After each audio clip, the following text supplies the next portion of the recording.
Bendito Dios y Padre nuestro, Señor, gracias inmensas te damos nosotros a ti por este tiempo. Descansamos en ti porque nosotros entendemos que nada se mueve si no es por tu voluntad.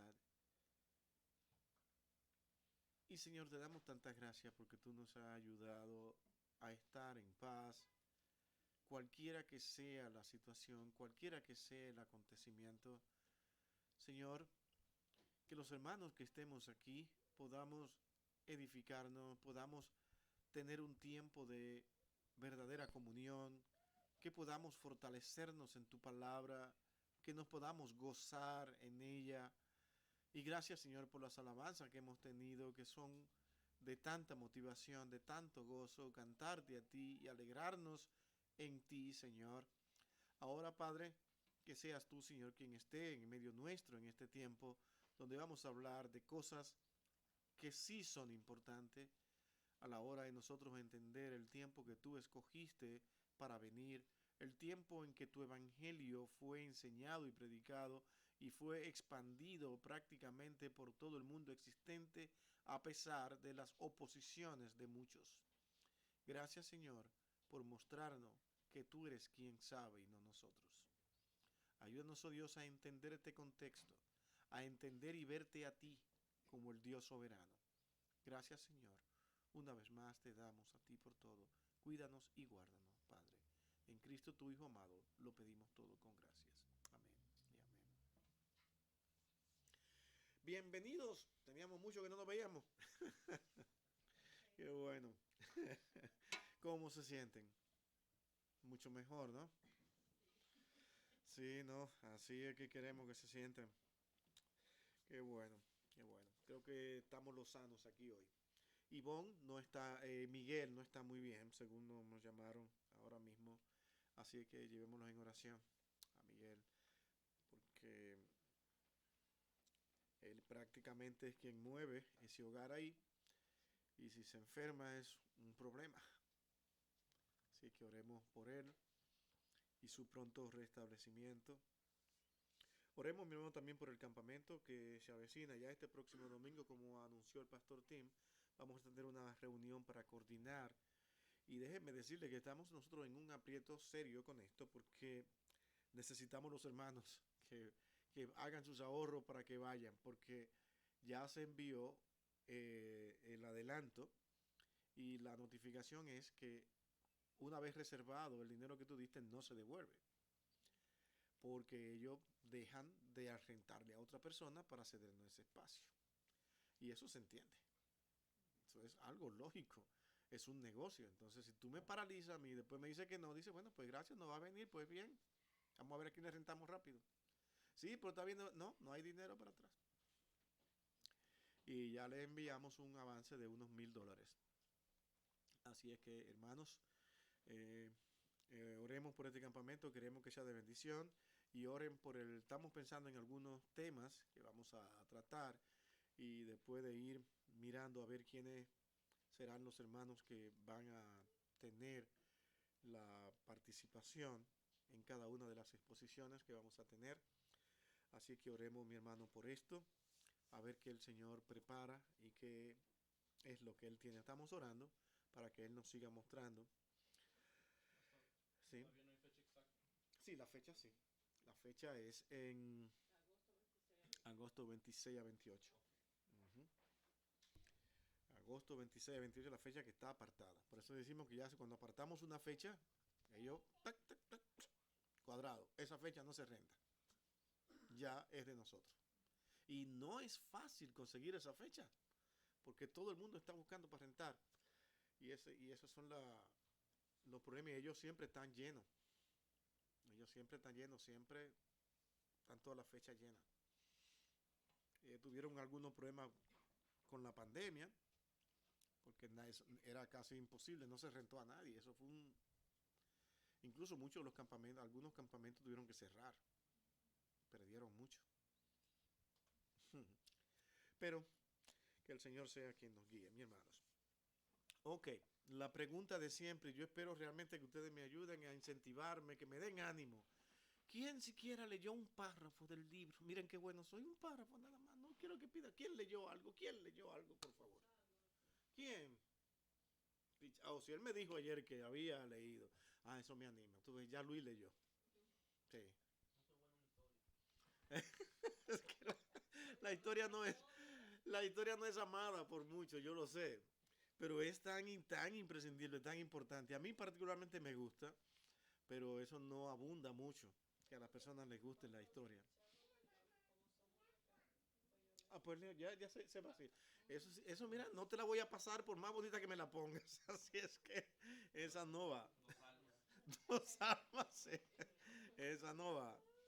Mi hermano, una de las cosas que ayudan al que está enseñando es cuando las personas participan y que participan porque ya han estado estudiando, se han envuelto y pueden edificar a más personas porque pueden salir algunas cosas nuevas. Yo estuve mirando, vi esto, también estuve analizando sobre este punto y esto es importante.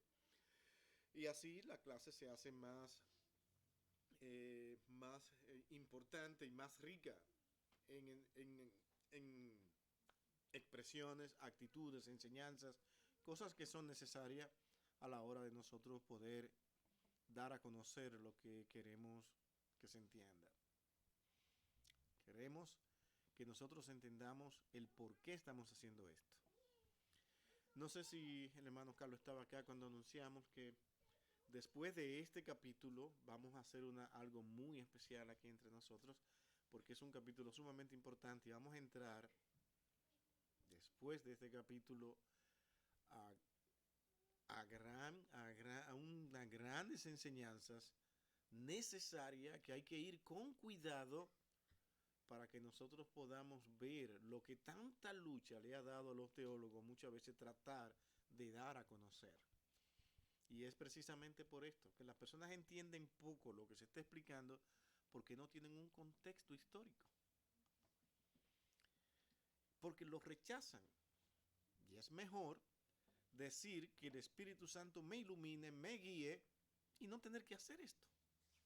Porque a veces es un poco incómodo. Pero fíjense, según lo que nosotros estuvimos mirando en las últimas 2 semanas, mirar a Dios en todo lo que acontece en esta tierra.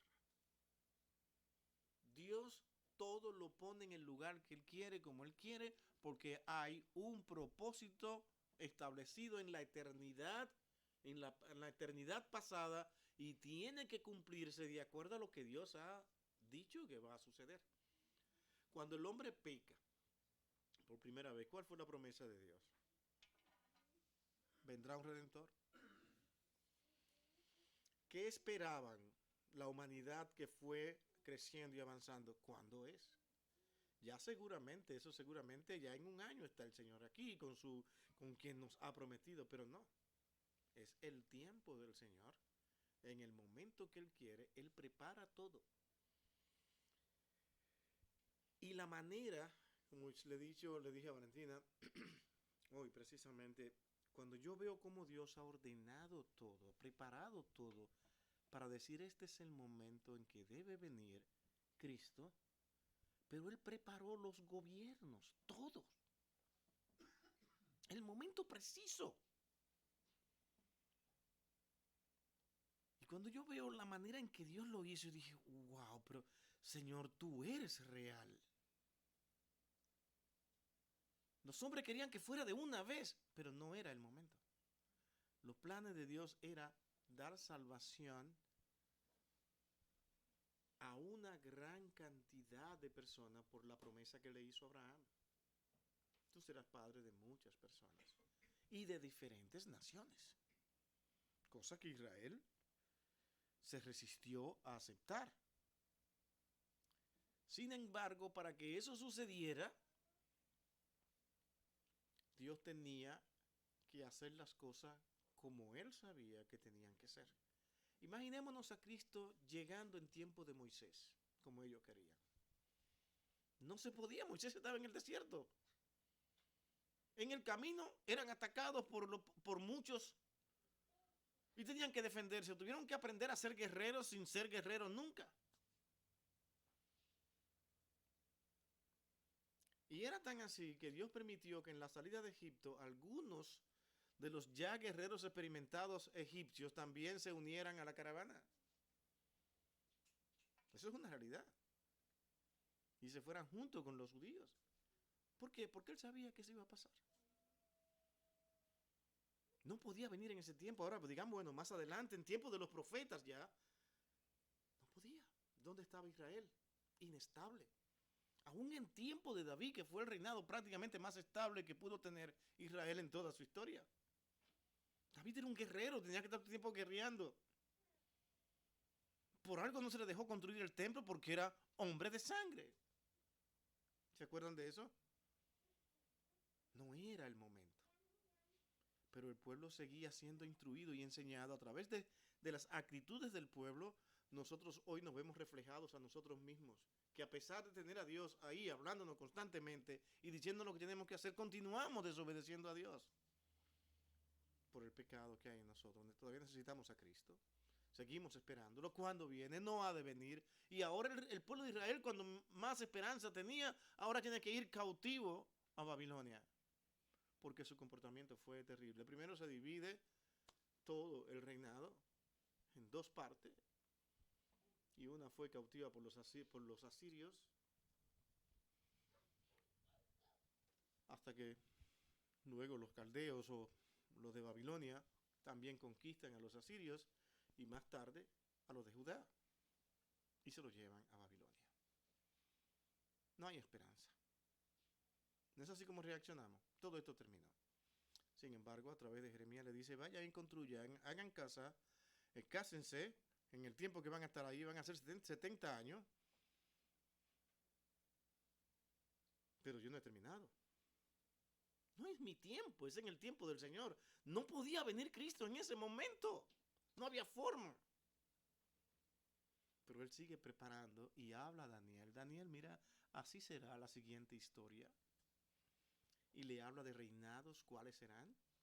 Dentro de ellos aparece alguien especial, como dijimos la semana pasada y lo mencionamos, que iba a ser un tremendo conquistador. Iba a conquistar a esos persas que derrotaron a Nabucodonosor y todo este imperio. Entran ellos, pero iba a haber otro que ahora no solamente iba a conquistar a los persas, sino que iba realmente a conquistar el mundo existente en muy pronto momento. Y todos sabemos de quién estamos hablando. Y ya se había hablado exactamente así, literalmente, en tiempo de Daniel. Esto pasará, pero todo esto es plan de Dios.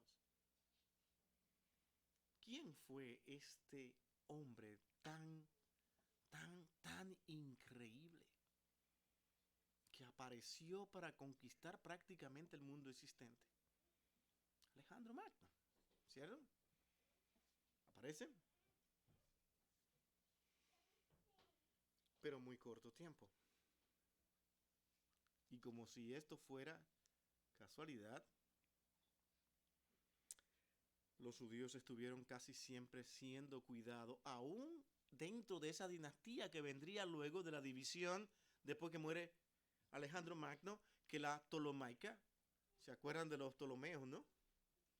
En Egipto, la división entre ellos mismos. Pero ¿qué pasó acá? Solamente así podría entonces, bajo esta división, y ellos protegiendo a los judíos, que también de eso aquí estuvimos hablando, cómo protegían los Ptolomeos a los judíos, que se los repartían uno entre otro por las capacidades que tenían los judíos. Las capacidades increíbles, manuales e intelectuales. Estos reyes que nada más sabían hacer guerra necesitaban a esos hombres, a ese pueblo, y lo cuidaban, lo protegían. Permanecieron ahí. ¿Fue esto casualidad? No, Dios con sus planes. Nada, fue una casualidad. Increíble. Pero esto dio lugar a que otro pueblo se estuviera levantando y formando de una manera sumamente especial, donde Egipto también, junto con todos la dinastía ptolomaica, también sería cautivada por esta nación que se estaba haciendo cada vez más poderosa, como vamos a ver hoy cómo pasó eso. ¿De quién estamos hablando ahora? ¿De qué nación que se estaba levantando ahí después de Alejandro Magno, después de los Ptolomeos? ¿Qué queda? ¿Cuál fue la otra gran nación que nosotros conocemos? ¿Ah? Roma. Pero ¿cómo aparece Roma? Pero fíjense, de eso vamos a hablar, del mundo político en el Imperio Romano. Mantenga sus páginas abiertas y ahí fue que nos quedamos y vamos a seguir tratando eso. Pero fíjense qué interesante. Cristo viene en tiempo del Imperio Romano, pero ¿cómo estaba ya el Imperio Romano cuando Cristo vino? Formalizado, fortalecido, con carreteras para poderse transportar rápidamente. ¿Se acuerda que vimos eso? Podían movilizarse, podían tomar embarcaciones para ir rápidamente de un lugar a otro. ¿De qué estamos hablando? Solamente con una situación así, Cristo podía venir porque de esta manera el evangelio se iba a esparcir rápidamente. ¿Ustedes creen que de no ser así, el ministerio de Cristo y todo lo que él tenía que hacer y decir se iba a hacer únicamente en 3 años y medio? Él tuvo que viajar, tuvo que movilizarse, tuvo que ir a diferentes lugares. No lo hubiese podido hacer en tiempo de los profetas, no lo pudo haber hecho en tiempo de Moisés. Las demás naciones no iban a conocer el evangelio. Es el momento preciso, pero Dios tuvo que permitir que las cosas pasaran como Él quiso que se pasaran. Aquellos hombres que se creían poderosos y que eran dioses, como por ejemplo, como vamos a ver hoy, Rómulo, que dice que él era, que él venía del dios de la guerra. Él era un dios del dios de la guerra, que era nada más que Marte. Marte, el dios de la guerra. Yo soy hijo de Marte. Nosotros, juntamente con él, con su hermano Rómulo y Remo, ¿verdad? Vienen, pero con una historia insegura, inestable, donde hay varios historiadores de la época y más adelantada que hacen los recuentos de lo que posiblemente pasó, y casi prácticamente tenemos que decir que es una mitología más que una realidad, aunque algunas cosas sean ciertas y que algunas cosas puedan ser comprobadas, pero no todo lo que se dice de esta historia se puede dar por cierto ni por seguro. Pero Roma comienza a levantarse. Y la fecha que tenemos hasta ahora es el 753, cuando Roma comienza a formalizarse y se establece. Y esto lo hace Rómulo. Pero es que Rómulo y Remo son los que llegan a esa ciudad donde está gobernando su abuelo, que no era Roma, y ellos son presentados como dioses.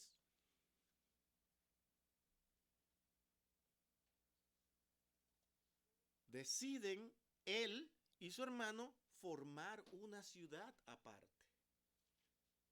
Salen. Estamos obviando eso de la loba, de que fue, que si la loba lo crió y que después vinieron unos campesinos y lo cuidaron y lo fortalecieron, le dieron vida y luego lo presentaron como dioses, hijos del dios Marte, dios de la guerra. Iban a ser guerreros. En otras palabras, si somos presentados como guerreros, es porque vamos a ser defensores de un pueblo. Ya su abuelo era el rey en esa localidad. Ellos no podían estar ahí a menos que le cedieran el trono. Pues ellos decidieron formar una ciudad aparte. Luego, ellos deciden, no, tú tendrás tu ciudad y yo la mía.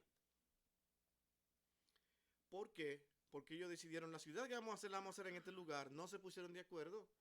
Entonces, porque Remo quería que fuera en un lugar más montañoso, más alto, y Rómulo quería que fuera en un lugar más llano. Y aquí hay cosas que pensar. Mi hermano, el lugar donde Roma fue establecido, lugar céntrico. Observa el Mediterráneo. Esa parte, en ese momento, Italia era clave para expandirse con facilidad.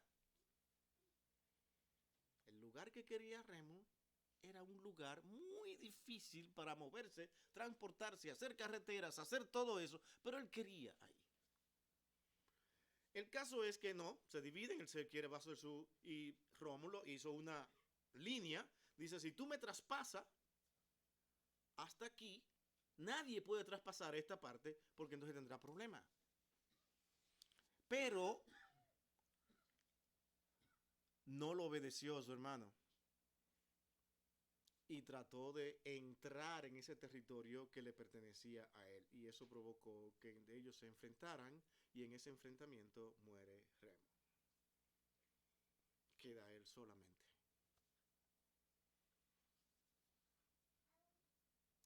Todo esto es importante. Él es el único que queda, pero ya él venía de la otra nación con muchos que le siguieron. Acuérdense que eran dioses. Venían del dios Marte. Tenía seguidores, tal vez el carisma que tenía. Y mi hermano, lo que hizo Rómulo fue extraordinario. Comenzó a conquistar naciones, a conquistar reinos de una manera increíble. Ellos mismos se establecieron de una manera especial y en su reino, ahí mismo que él tuvo, hizo 3 tribus más aparte dentro de su reino. Y esas tribus fueron fortaleciéndose, eran como pequeñas ciudades, si podemos decirle así de esa manera.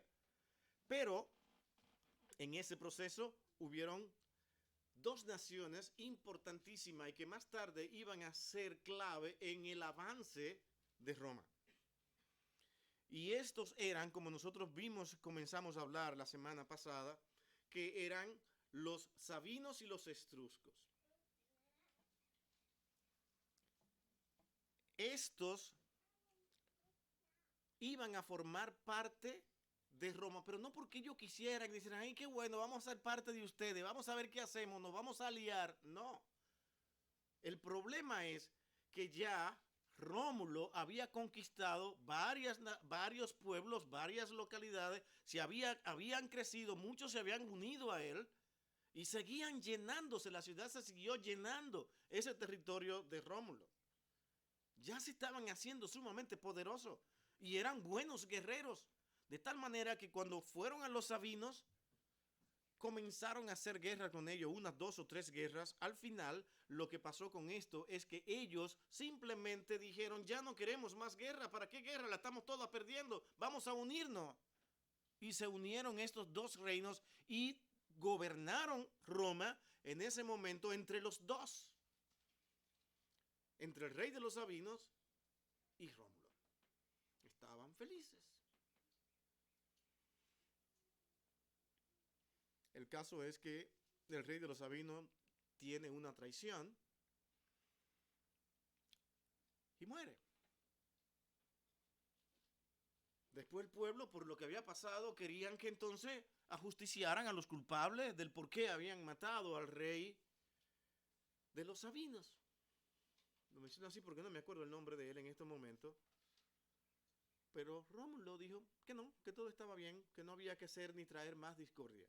Otros dijeron, lo que él quiere, como ahora se queda gobernando solo, ya no le interesa. Y efectivamente eso era.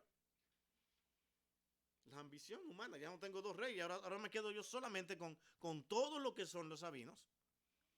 El asunto es que todo lo que tenía Rómulo eran conquistas de los latinos, los que hablaban latín. Un gran número de ellos. Por eso se le llamaba al grupo de Rómulo como los latinos, que fue incluso al final el idioma que adoptó Roma durante toda su existencia. Hablar latín hasta el día de hoy. ¿Se entiende? Hasta el día de hoy. Pero los romanos al día de hoy están compuestos por sabinos y etruscos. Pero todos son romanos. ¿Pero por qué razón? Porque los sabinos tenían la particularidad de que eran expertos en los asuntos del mar. Necesitaban a esas personas para seguirse expandiendo. Miren, mi hermano, vean a Dios en todo esto. lo fue uniendo. Esto, cómo Dios permitió que los sabinos fueran expertos en el mar, porque aquel guerrero que nada más sabía guerrear necesitaba otras cosas para que Roma se formara y se fortaleciera, pero aún necesitaban más para ser más fuerte todavía y prácticamente tenerlo todo lo que necesitaría un imperio en ese momento para ser formado. Ahora le faltaba la comida, ahora le faltaba los agricultores, ahora le faltaban los maestros en artes para hacer cosas manuales, lo necesitaban. ¿Y qué pasó? Una nueva guerra con otros grupos más que es llamado los etruscos. Y para no alargarle, ellos también conquistan a los etruscos y pasa lo mismo, entonces se unen. Pero estos eran realmente expertos en agricultura, expertos en el ganado, expertos en las artes de hacer espada, de hacer cosas, manualidades. Ahora imagínense, en ese momento, no igual que ahora, pero en ese momento no se necesitaba más nada. Se unen y Roma comienza a fortalecerse, a crecer en gran manera, a seguir haciendo conquistas una tras otra de una manera increíble.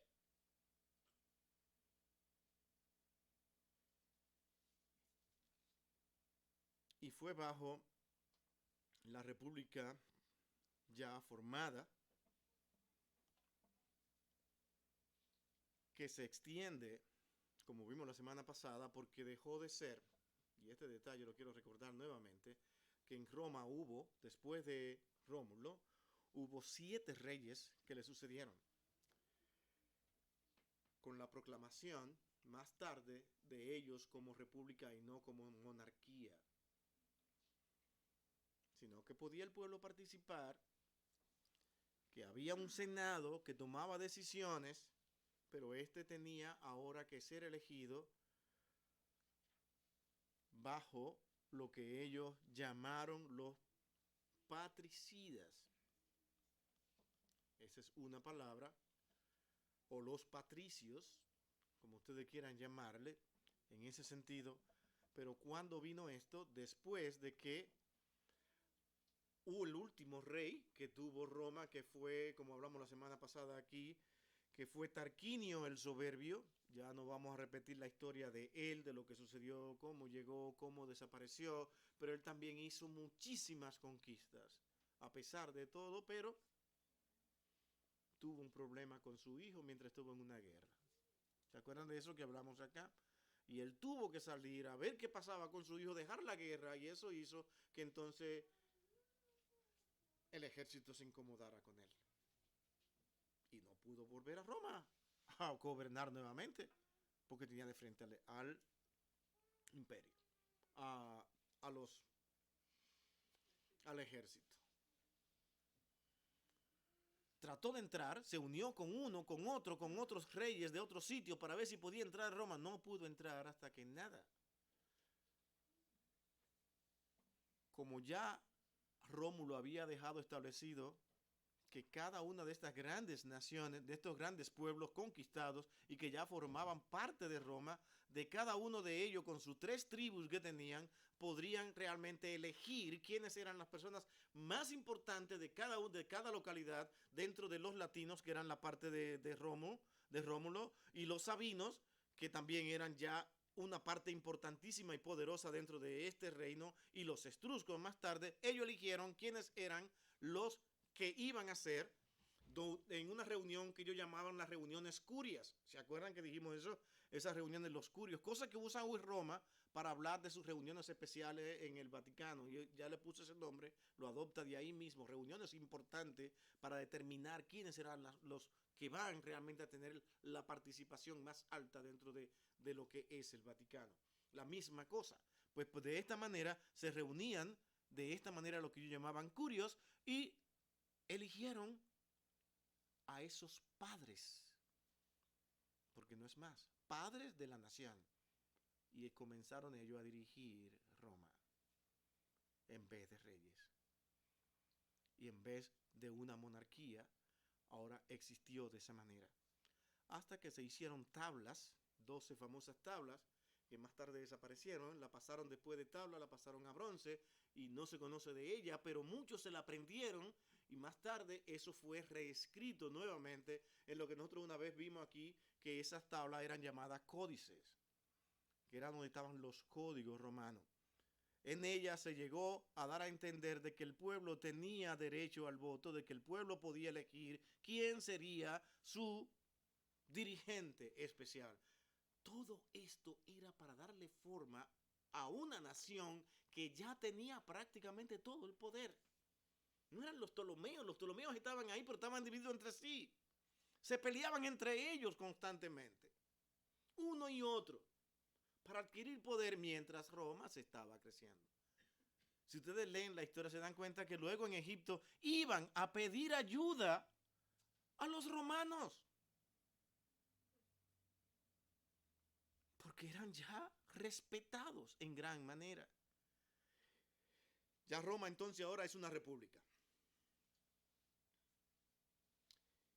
Y como república extendió su dominio total, mis hermanos, por toda Italia. Toda. Ya para el 496 al 270.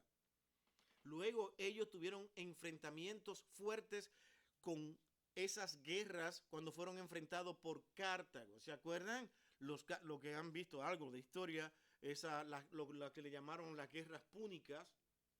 Esas fueron grandes guerras que tuvo Roma. Y en todas ganaron, para no alargar el cuento. Pero el asunto es que la última guerra de estas tres prácticamente fue en el 140 antes de Cristo y ya Roma toma control prácticamente de todo. En ese momento. Pero en ese interín de tiempo, mientras llega la última guerra, ellos seguían haciendo conquistas. Ya que al final, como dice Arturo aquí, por el año 201 ya ellos habían conquistado a Sicilia, a Corsea, a Cerdeña y toda España mediterránea.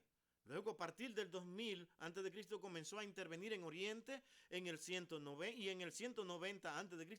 Roma derrota a Antíoco el Grande, que era el padre de Antíoco Epífanes, del cual ustedes conocen que tuvo el enfrentamiento con los judíos más tarde porque él sacrificó un cerdo en el altar, todas esas cosas que ustedes conocen de ese Antíoco Epífanes de Egipto. Y fueron prácticamente derrota. El papá tiene control de esa área ya, totalmente. Y a partir de ese tiempo, Roma rige sobre varias ciudades de Asia Menor. A Asia ahora se expande. Para el 100 a.C., el Imperio Romano se extiende por toda España, al sur, Francia, toda la península de Italia, incluyendo la parte alpina, Dalmacia, Grecia, la zona de Asia Menor y Creta. Mi hermano, es una cosa que tú dices, pero ¿cómo pasó esto? Ustedes están mirando la historia de un solo hombre que simplemente dijo yo vengo de un Dios. No, es que realmente él no venía de ningún Dios. Él estaba en las manos de Dios. Y todo lo que pasó y todas las guerras que él mismo hizo y que fue conquistando y toda su grandeza, que con solamente marcar un territorio, muchos vinieron y se quisieron hacer miembros de aquella ciudad. Luego le hizo conquistas a dos naciones fuertes e importantes y también la hizo aliada. ¿Ya? Roma es Roma.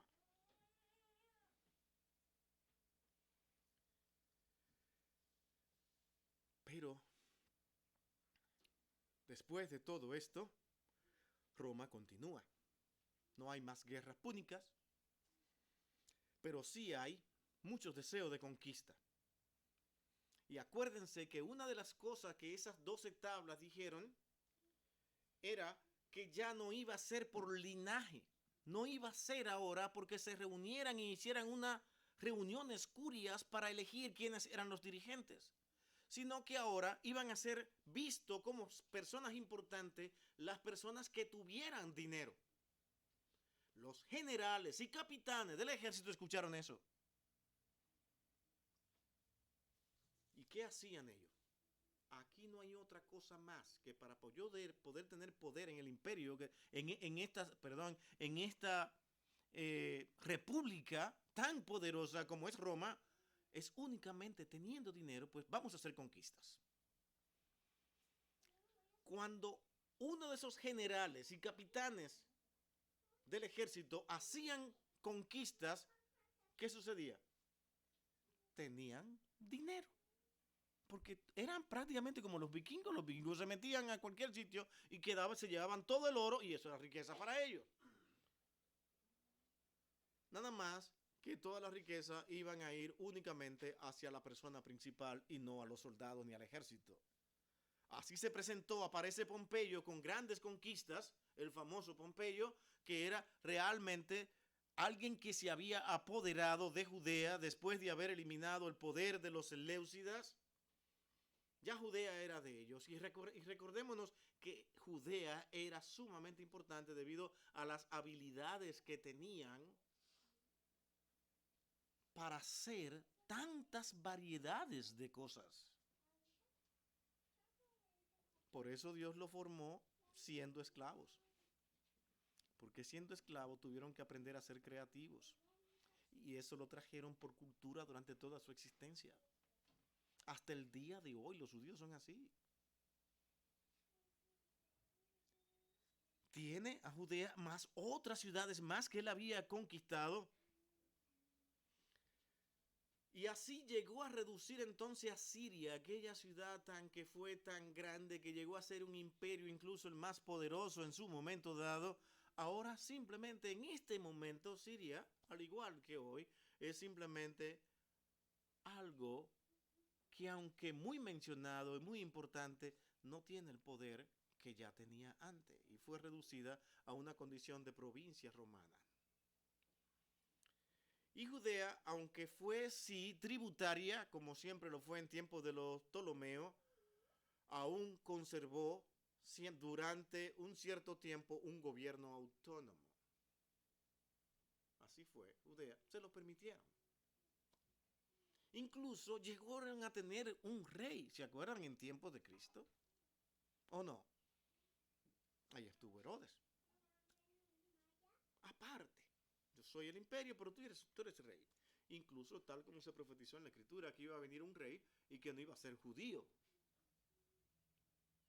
Para darle a entender a toda la humanidad, incluyendo a nosotros, de que Dios estaba envuelto en ese plan.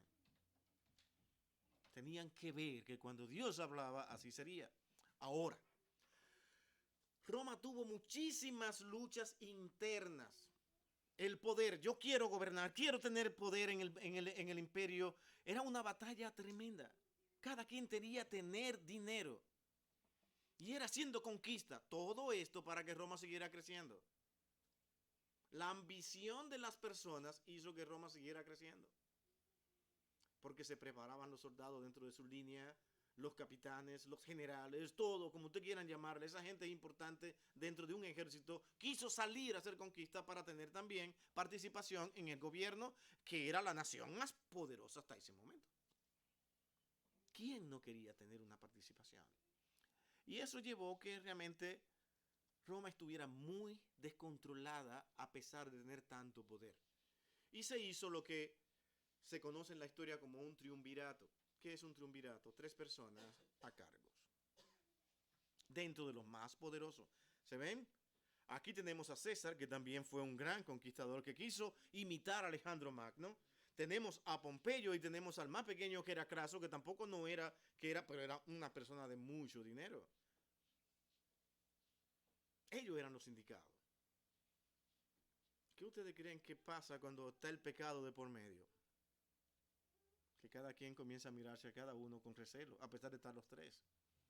Es tan difícil unirse, el ser humano es muy difícil unirse cuando hay ambiciones. Y que esto nos sirva a nosotros.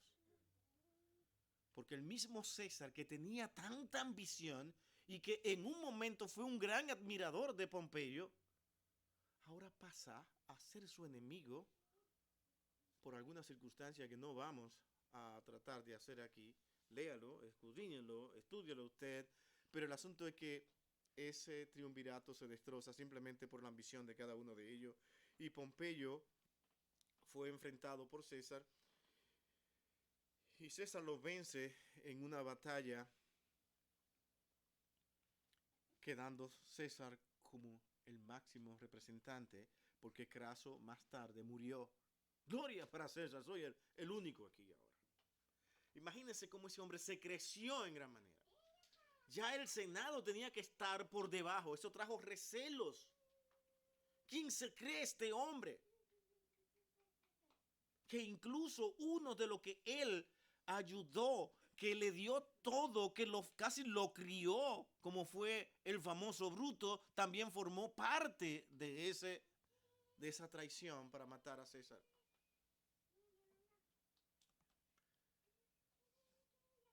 Fue asesinado en el pleno Senado ya en el 44. Estos son hechos históricos muy interesantes.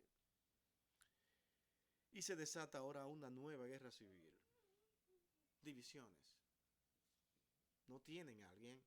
Se forma nuevamente de entre los más poderosos otro triunvirato. Antonio, Octavio y Lépido forman un nuevo triunvirato que terminó con la imposición de Octavio, quien quedó como rey y admirador de César y quiso levantar a César nuevamente, de tal manera que ahora toda una gran cantidad de emperadores siguientes se iban a llamar César, y luego él también se dice, pero también no solamente César, hay que poner a Augusto. ¿Y qué significaba Augusto?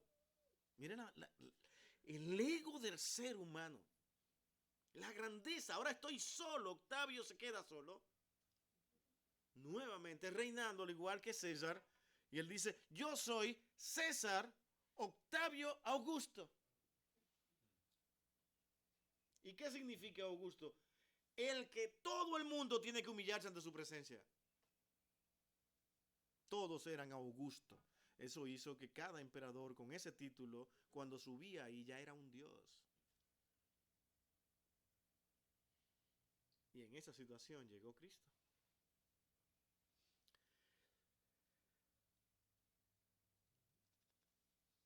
El último emperador romano, durante de toda esa batalla, todas esas luchas, fue Teodosio. Teodosio ya prácticamente mirando al imperio demasiado grande, muy grande. Él no podía solo. ¿Y qué hizo? Hizo divisiones. Sus dos hijos reinaron cada uno sobre una parte del imperio que quedó dividido, tal como dijo Daniel. ¿Se acuerdan? Que iba a ser dividido. Y se divide el imperio en el imperio de Occidente y el imperio de Oriente, en tiempo de ese último emperador romano. Pero Roma comienza a decaer en gran manera. Y el imperio de Occidente se desintegró. Ya no había mucha capacidad dentro del ejército. Bajan la guardia, bebían, se confiaron demasiado, se la pasaban bebiendo, tomando, haciendo fiestas, todo. Ya Roma, en esa parte occidental, había perdido fuerte y en el 476 después de Cristo son derrotados por los bárbaros, por las tribus, como le llamaban bárbaros, porque decían los que no tienen letras. Fueron atacados por varias tribus y lo fueron cada vez debilitando más, siendo uno de los más importantes, dentro de ellos Odoacro, quien llegó entonces después de la conquista en Occidente, se proclamó rey de Italia. Pero no sabía gobernar, no tenía las capacidades para hacerlo, y de ahí fue, eso estaba otro, pues eso sería historia de la iglesia, porque ya de ahí entonces ellos pasaron prácticamente todo su poder, lo pasaron a la iglesia, los grandes sabios, los grandes conocedores de varios idiomas, sabían expresarse en diferentes lenguas, y ellos nada, y sabían todas las leyes que ya los romanos tenían para gobernar. De ahí que se hizo una tradición consultar a la iglesia, que se hizo cada vez más grande y unida a lo que era el gobierno. Ellos gobernaron prácticamente, como yo pienso y yo creo, que la iglesia en toda la Edad Media, en esa parte occidental, gobernó por 1000 años. Porque todos los reyes tenían que pedir cuenta a la iglesia. Y ellos impusieron tradiciones de todas esas cosas, eso es otra historia. fueron conquistados, pero la otra parte, en la parte oriental, donde estaban entonces los bizantinos, Bizancio, reinan por 1000 años, hasta que los turcos pudieron entrar con eso de la pólvora y esas cosas, pudieron bombardear las murallas, que era prácticamente algo imposible para entrar a Constantinopla, pero pudieron entrar y conquistaron aquella ciudad en el 1453. Los turcos, liberales como hasta el día de hoy, lo que hicieron fue hacer negocios, negociaron hasta con la Iglesia Católica y todo el mundo y no había problema. Y ya así, tararán, tararán, tararán, tararán, hasta que al final también fueron derrotados los turcos más adelante ya.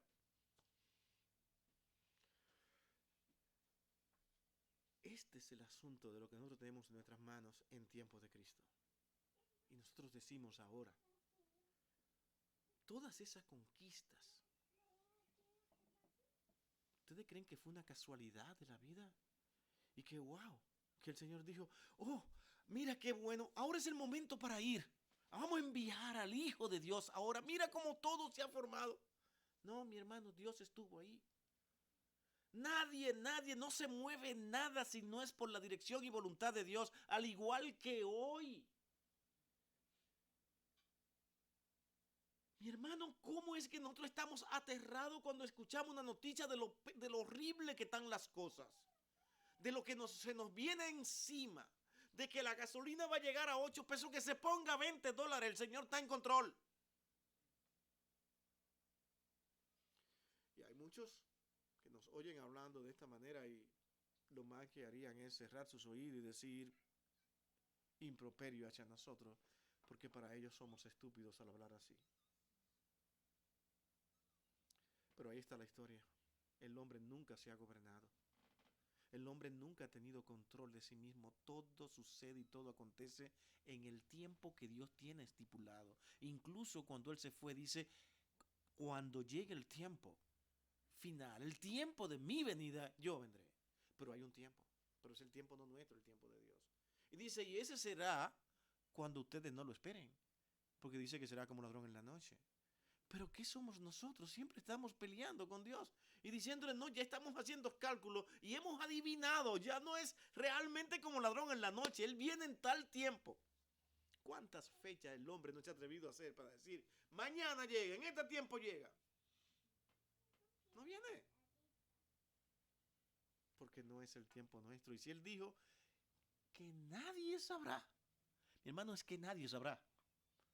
Posiblemente cuando el hombre pierda toda la esperanza y dice, ya esto no va, ya. Y muchos de los que hoy están promoviendo, Cristo viene y está a la puerta, tal vez abandonen también y digan, ya, no, ya yo dejé de creer.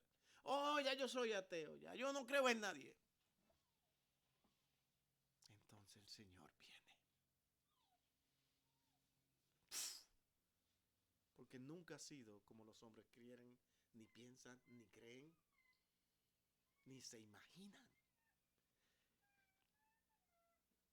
Desde Rómulo, jamás Rómulo pensó que él iba a tener una nación tan poderosa y con su nombre. Pero eso no fue porque Rómulo lo logró. Porque miren todos los problemas que él tuvo dentro en el transcurso mismo. Todos los enfrentamientos que tuvo. Y todo lo que sucedió fue para que Roma creciera. Dios necesitaba aquella ciudad creciendo, creciendo, haciéndose poderosa y capturando, pero para que creciera, él tuvo que preparar por año a los sabinos y a los etruscos, porque iban a ser naciones claves para Roma. Como se hizo Rómulo tan fuerte, pudo conquistar estas naciones hasta que ellos dijeran, nos rendimos, nos ponemos a sus pies. Pues vengan, no hay problema, entren a mi ciudad y vamos a trabajar juntos. Ya lo tenían todo. ¿Quién podía en ese momento con Roma? Nadie. Pero imagínense eso, que ya Roma tenía el control de todas las ciudades que había capturado Alejandro Magno. Toda esa parte egipcia, africana, toda esa ya eran de Roma, toda. Solamente con derrocar a Epífanes, el papá de Antíoco, el papá de Antíoco Epífanes. Ya, me pertenece todo esto. Esto es tuyo. Control absoluto. En ese momento, cuando ya todo está establecido, fíjese que tiempo de Octavio. Octavio pone el orden.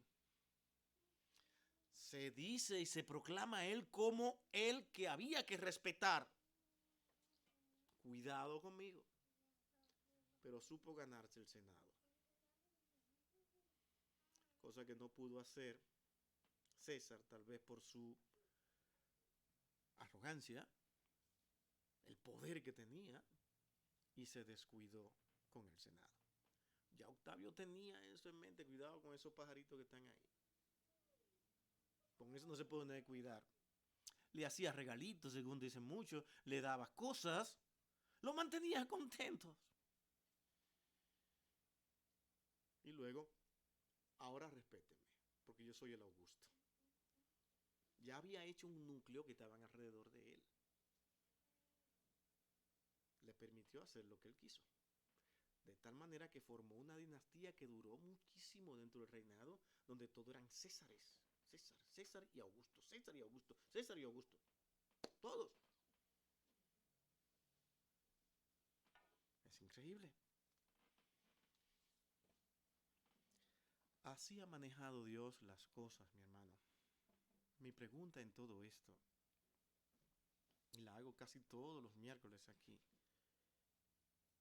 y es tratando de buscar tranquilidad en cada uno de nosotros. Mi hermano, duerman tranquilos. Dios está en control. Dios es dueño de la historia. Todo lo que está sucediendo, no importa quién se levante, no importa la élite que se levante para tratar de gobernar y controlar al mundo. Eso no es la primera vez que pasa. Pero Dios siempre ha estado ahí. ¿O no? Y siempre ha estado mirando. Ahora, los hombres. ¿Cuál ha sido la actitud? La misma de hoy. ¿Dónde tú estás? Ahora sí que estamos solos. Ya nos has desamparado. Dios tranquilo. Déjalo que sigan haciendo. Déjalo. Todo está en las manos de Dios. Y cuando la Escritura dice que Él tendrá cuidado de nosotros, es porque lo tendrá. Y cuando Él dijo en medio de todo esto, porque sabría lo que vendría, dice, por nada estéis afanosos. ¿Le creemos a Él? Parece que no. Pero lo dijo. Por nada estéis afanosos. Dejen de estar con este afán, esta ansiedad. Basta cada día su propio mal. ¿Le creemos? Hermano, a veces no. Pero es nuestra humanidad que nos traiciona. Pero es en momentos como este, nosotros tenemos que reflexionar y decir, Señor, gracias, porque ayer mismo fue un día en que yo perdí todas las esperanzas. Hermano, dígame usted aquí entre nosotros si no es verdad que hay momentos en que usted por todo lo que está pasando pierde toda la esperanza. No traiciona nuestra humanidad. Yo no quiero ser aquí una persona sumamente demandante, sino decirle que Dios está con nosotros y que debemos entender cuando flaqueamos. ¿Cuántas veces no hemos perdido el sueño pensando que si pierdo el trabajo, ¿cómo voy a sostener mi familia? ¿Ustedes creen que eso no es parte nuestra? Hermano, no me diga que eso no le ha pasado. Y que tú dices, no, yo sé en quién he confiado, yo he creído. Mi hermano, lo entendemos. Pero ¿sabe cuándo es que nos fortalecemos y estamos siempre fortaleciendo en el Señor sobre algo que se está perdiendo hoy en día? Y es cuando los creyentes se unen y se congregan. Hablan, conversan, pelean, porque hasta eso es necesario. Conocerse, ver sus diferencias, pero amarse. Y tratar de resolver los problemas uno con otro. Escuchar un sermón, una enseñanza que nos da fortaleza, que nos alienta.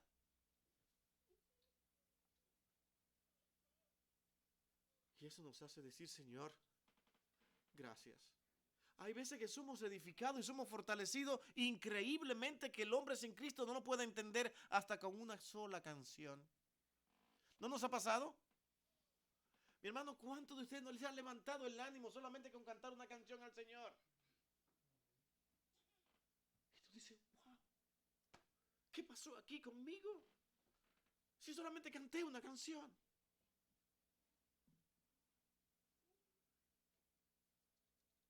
Porque es necesario estar juntos y procurando siempre la armonía. Porque en el lugar donde estemos debemos de hablar del Señor, no de entretenernos.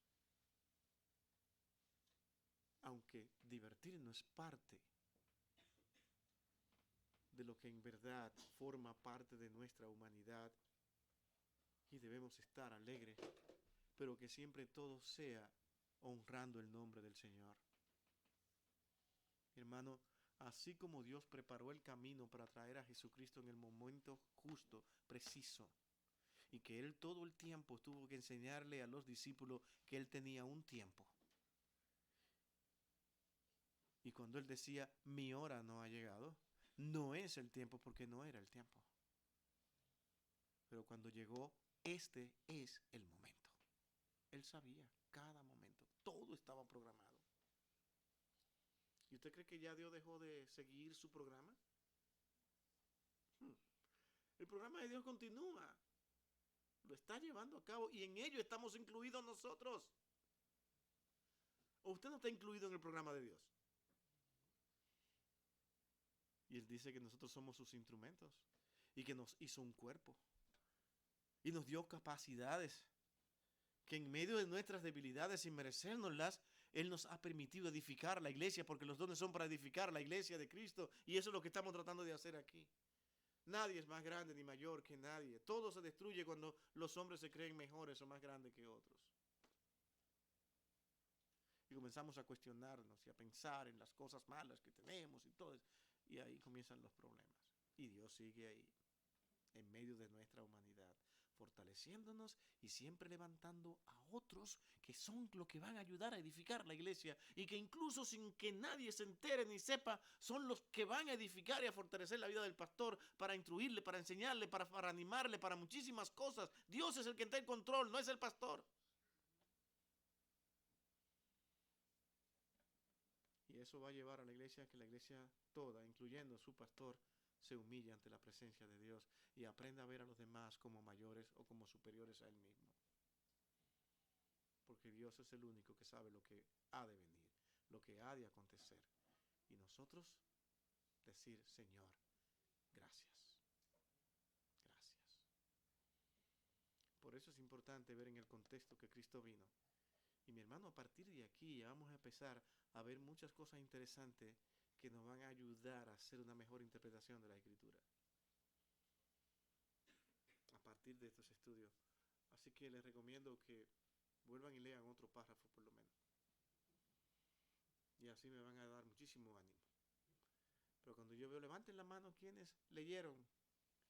Y les agradezco su honestidad porque son honestos. Que dicen, yo no. Yo tampoco. Yo no. Y aquí estamos. Y el Señor me da las fuerzas, el ánimo para seguir adelante porque Él es que sabe lo que va a hacer. Y aquí estamos. Tim y Heidi no pudieron venir hoy porque tuvieron una actividad de la escuela con su hija. Así es que, mis hermanos, llevémoslos en oración siempre, en todo momento a ellos. Vamos a orar. Bendito Dios y Padre nuestro, gracias. Gracias inmensamente por este tiempo. Eres tú, Señor, quien tienes todo programado dentro de tu sabiduría, tu omnisciencia y tus propósitos. Ayúdanos, oh Dios, a someternos y a poder vivir en paz en un mundo que hoy anda en desesperación. Permite, oh Dios, que nosotros seamos un grupo de personas que asombremos al mundo por ver nuestro gozo, nuestra tranquilidad y que al expresarnos las cosas difíciles y horribles que este mundo está, y ellos esperen que nosotros nos desesperemos, nosotros mostremos la misma cara. Dios está con nosotros. Señor, tú estás con nosotros. Y gracias, Señor, por el tiempo que tú me has permitido a mí, y sé que a muchos también, dormir en paz, tranquilo. Y te lo digo a ti, Señor, porque tú lo conoces, porque he aprendido, después de algunos años, a descansar en ti. Gracias por enseñarme y entender, Señor, que tú estás en control de todo.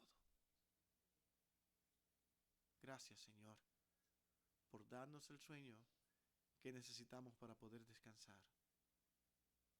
Tú eres nuestro cuidador. En Cristo, Señor, te lo pedimos todo.